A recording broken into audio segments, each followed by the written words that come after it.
Hi friends, Ruma লাইফস্টাইলে আজকে তোমাদের সঙ্গে শাহি পনিরের রেসিপি শেয়ার করব। সো চলো কত সহজে এবং কি কি উপকরণ লাগছে দেখো।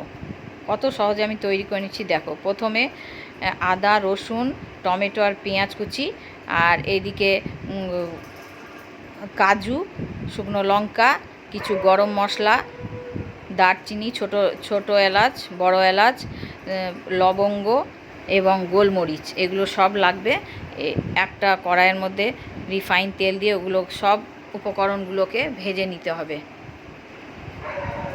যখন সফট হয়ে যাবে ঠান্ডা করে নিয়ে একটা মিক্সার গ্রাইন্ডারে এটা ঠান্ডা করে নিতে হবে অবশ্যই। তারপরে পেস্ট বানাতে হবে একটা।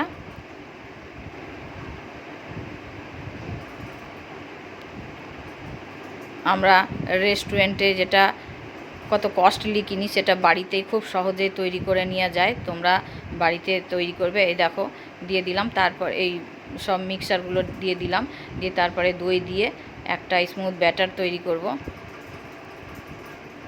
কড়াইয়ের মধ্যে রিফাইন তেল আর ঘি দিতে হবে। এটা বাটার দিয়েও হয়, কিন্তু আমি রিফাইন তেল ঘি দিয়ে তৈরি করেছি।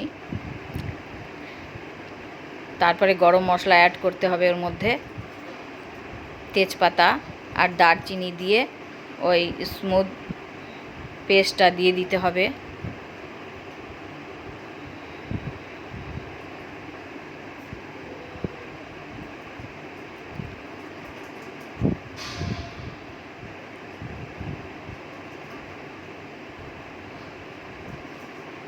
খুব ভালো হয় এটা, তোমরা বাড়িতে অবশ্যই বানাবে।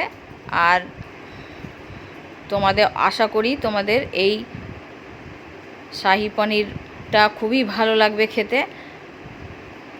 একবার বানালে বারবার তোমরা মনে হবে যে বানাই। খুব সহজেই তৈরি হয়ে যায়। এ দেখো দিয়ে দিলাম। তারপরে কিছু মশলা এর মধ্যে দিতে হবে, লবণ, হলুদ সামান্য,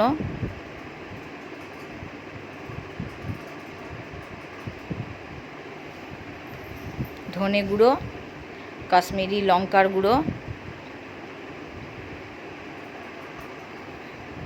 লঙ্কা তো এর মধ্যে দেওয়াই ছিল, শুকনো লঙ্কা, কাশ্মীরি লঙ্কা কালারের জন্য দেওয়া হলো। শাহি পনির মশলা দিয়ে ভালো করে এটাকে, চিনি তো দিতেই হবে, কেন এটা একটু মিষ্টি ভাব থাকে শাহি পনিরটা।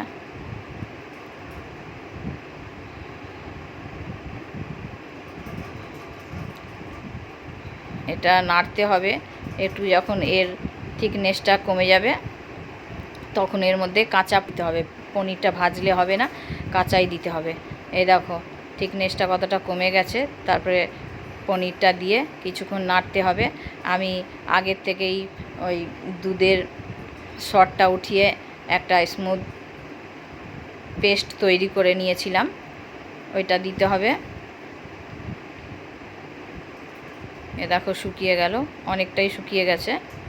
এরপরে ওগুলো দিতে হবে এক এক করে।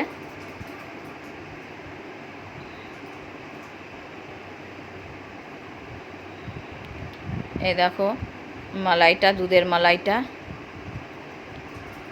তারপরে আমুল মিল্ক মেড দিলে স্বাদটা হয় খুবই ভালো। আর কাসুরি মেথিটাকে ড্রাই রোস্ট করে নিয়ে ওটাকে গুঁড়ো করে নিয়েছিলাম, এটা দিতে গেলে আরও স্বাদ খুবই ভালো হয়। অবশ্যই ড্রাই রোস্ট করে নিয়ে কাসুরি মেথিটাকে গুঁড়ো করে নেবে তোমরা। এই দেখো তৈরি হয়ে গেল আমাদের শাহি পনির। ভালো লাগলেও তোমরা জানাবে, আর খারাপ লাগলেও জানাবে। এই দেখো তৈরি হয়ে গেল। ভালো লেগে থাকলে কমেন্ট এবং জানাবে কমেন্টে কেমন লাগলো, শেয়ার এবং লাইক করে দিও।